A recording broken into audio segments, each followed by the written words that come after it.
This is every detail in Attack on Titan Season 3. We all know there's an otherworldly amount of details and foreshadowing in the show's openings. Well, in opening 4 of the show Red Swan, there's a shot that shows a cut hand, while Mikasa and Armin appear in the background. This is actually foreshadowing when Eren talks to them with his hand cut in Season 4. The medal that Historia gave Eren during the medal ceremony, combined with the buttons on her robe, makes the exact same shape as Eren's founding Titan in Season 4. If you're a true AOT fan, the chances are you remember Levi's cravat. But did you know there's a really sad detail behind it? During Levi's backstory, we see him wearing his mother's dress as a child after she died. And it's believed that his cravat is actually a part of that dress, which he sewed in so that he could always have something to remember her by. When Hanji and Levi are torturing Sanis to try and get information about the royal family from him, we see Hanji use a variety of methods. But this one unsurprisingly missed the final cut. This gadget right here is essentially a nutcracker, if you get what I'm saying. The device works by putting the nuts in said device, and then the screw at the top is twisted until it crushes what's inside. Luckily for Sanis, before the device was used, he gave up all the information that was needed, so Hanji never ended up using it. At some point in the show, Armin tells us that his parents were killed during a mission. However, this isn't actually the case. During the same scene as in the last detail, Sanis refers to one time where they killed a couple who tried to flee the walls on a hot air balloon. This couple was in fact Armin's parents, who were arrested, questioned, and killed by the military police. Speaking of Sanis once again, did you know that this wasn't the only time we saw him in this kind of torture setting? If you paid very close attention to when Erwin was explaining the story of his father, you can actually see that one of the people who was torturing him was actually Sanis. Before the scouts set out to kill Rod Reese, Levi tells Historia that she needs to become the queen. Mikasa then tells her that she could hit him after all of this was over. When Historia does punch him, Levi laughs. Not only was this the first and last time we see Levi smile in the show, but there's actually more to it. Part of the reason why he was smiling was because he was happy that for once his squad managed to survive. After Eren transforms and uses Titan hardening for the very first time in an attempt to save the scouts from Rod Reese's giant Titan transformation, we see this shot right here before Mikasa breaks him out. This is actually foreshadowing the skeletal structure of his founding Titan form in Season 4. When Rod Reese's Titan finally arrives at the Orvard District wall, we see this shot of these 3 kids staring up at the absolute monstrosity that it is. But did you know that this is actually a direct parallel to when the Colossal Titan broke the wall in Season 1. In episode 49 of the show, there's a glitch ending which gives us a glimpse into some of the events that would occur in the coming episodes. But why does this happen, and why is it this episode in particular? Well, there's a theory that if you take the episode number 49, so 4 and 9, put both numbers together, you actually get 13, which, as we all know, is how long a Titan shifter lives for. What do you guys think about this one? The scene when Zeke ambushed the scouts with a whole bunch of Titans in Season 3 is one of the most memorable in the entire series. But where did these Titans actually come from? Well, if you paid very close attention to when the scouts were arriving at Shiganshina, you'll actually notice breathing pipes sticking up from the ground. Under these were people who had consumed Zeke's spinal fluid, ready to turn into Titans whenever Zeke decided to scream. Upon the scouts' arrival to Shiganshina, Armin finds a strange liquid he's not familiar with. After smelling it, he says they were drinking something like black tea. Smells good. What is this drink? But did you know that said black tea was actually coffee, directly hinting at Reiner, Berthold, and the rest of the warriors being from another civilization, as coffee wasn't a thing on Paradis. We all remember when the Colossal Titan grabs the wall before destroying it back in the very first episode of the entire show. But did you know that also during the Return to Shiganshina arc, as Eren is going to transform to seal the wall, the same damage is still there 2 seasons later? Some very cool attention to detail, as many shows would have forgotten something like this. In the show's 5th opening, there are a few shots that reveal a lot of the plot lines within Season 3. However, these 2 details were 99% impossible to catch unless you weren't specifically looking for them. When it shows Armin waking up, there's actually one singular frame that shows him in his burnt up state, foreshadowing his battle against the Colossal Titan. And also right before it shows Historia, there's another one frame where you can see Dinah Fritz from the photo that Grisha kept in his journal in the basement, hinting at her role in the story. We all remember when Erwin dies after leading the recruits in the final charge in an attempt to stop the Beast Titan's attacks. But did you know that his death was actually foreshadowed earlier on in the show? If you pay close attention once again during the opening, you can actually spot him in this shot among some of the other dead scouts, hinting at his eventual death. Originally, Isayama was actually going to make the Car Titan a middle-aged man called Oliver Peak, but later scrapped the idea and redesigned it to fit Peak Finger as we know her today. In episode 54, if you watched very closely, you would have seen this shot here where Reiner's face was freshly healed. And while this isn't entirely confirmed, some fans believe that this is actually a handsome Squidward reference from SpongeBob. When the Beast Titan sneak attacks and destroys almost all of the scouts, there's actually a hidden detail here that reveals the existence of Marley. If you listened very closely, you would have noticed that he makes quite a few baseball references, which is a sport that didn't exist on Paradise Island, foreshadowing the existence of an outside country. If you're a true AOT fan, then you definitely remember the absolute craziness that was Levi versus the Beast Titan. As we all know, this scene was pretty brutal, but did you know that there was a tiny thing that they actually censored for the anime?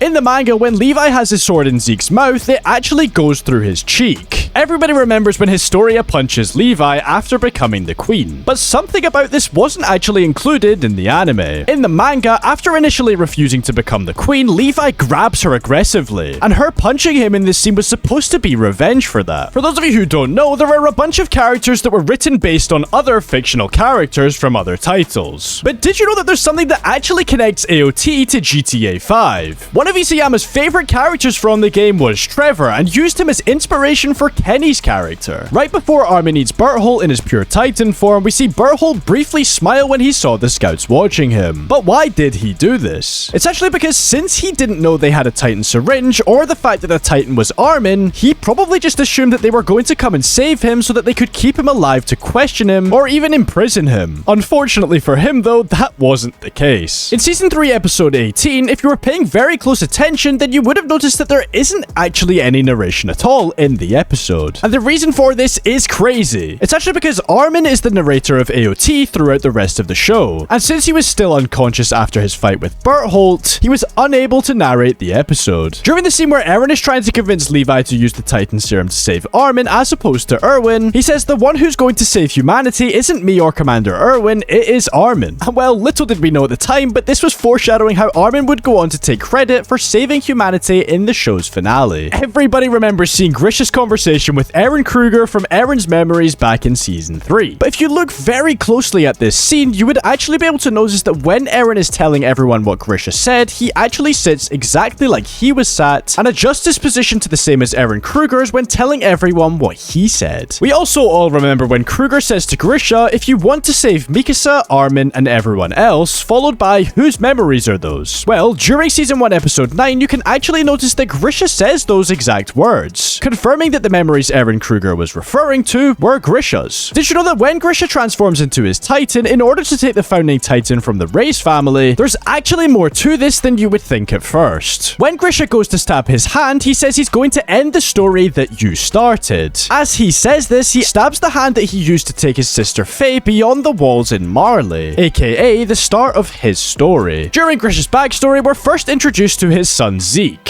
who we all know becomes the Beast Titan. However, during the scene, you can actually see him playing with a monkey toy, exactly like his Beast Titan. But if you look even closer, you can actually see soldiers laying on the floor next to a horse, which is a direct reference to Erwin's charge and all of the soldiers that Zeke killed. Everybody remembers Tom Xaver, Zeke's mentor and previous Beast Titan. But did you notice that he actually appears in the show well before we saw him during Zeke's backstory? In Season 3, also during Grisha's backstory, you can spot him right when Grisha's about to leave the walls with his sister Faye. As we all know, the pure Titans that invaded Trost back in Season 1 were Grisha's old comrades from the Eldian Restorationists. But did you know that there's actually a parallel that further connects these two events? When this pure Titan here is about to eat Sergeant Gross, it's in the exact same posture as it was in Episode 5. Every AOT fan remembers the scene where Grisha is talking to Gross before the owl saves him from being a pure Titan. But there's actually something hidden away in their conversation that many fans overlooked. When Grisha asks him, why do this? Do you get enjoyment out of seeing other people being eaten? He replies, it's interesting. People actually want to see cruelty. Peace is a wonderful thing, but there's something lacking about it. However, during his reply, he's actually breaking the fourth wall, staring directly into the camera and talking about the audience. Also, when Kruger is explaining a bit of the lore to Grisha, as he mentions the words founding Titan, his appearance actually changes to Eren Yeager. It's never confirmed what this actually means, however, I believe that this could be referencing how Eren was manipulated imitating previous users of the Attack Titan. If you look closely during the ending credits, you'll see a boy stuck under some rubble in one of the shots. But did you notice that this exact same shot can also be seen in Season 4, right after we see Armin transform for the first time? Throughout the show, Hanji and Levi have always been known to have a close and banterful relationship, which of course is clear to us through Levi's nickname for Hanji, Four Eyes. But did you spot that after Hanji lost her eye in the Return to Shiganshina arc, Levi completely stopped calling her this? Throughout the show, there were a few times where we see Levi drinking tea, and I'm sure you noticed that he holds his cup in a very strange way. Well, the reason why he does this is because back when he lived in the underground, he once bought himself an expensive cup of black tea, having saved up all his money for a while. However, when he picked it up by its handle, it instantly broke and spilled all over him, so now he only holds his cups from the rims. And that's every detail in Season 3, guys. If you made it here, then you're the GOAT, and you should sub. So yeah, bye-bye.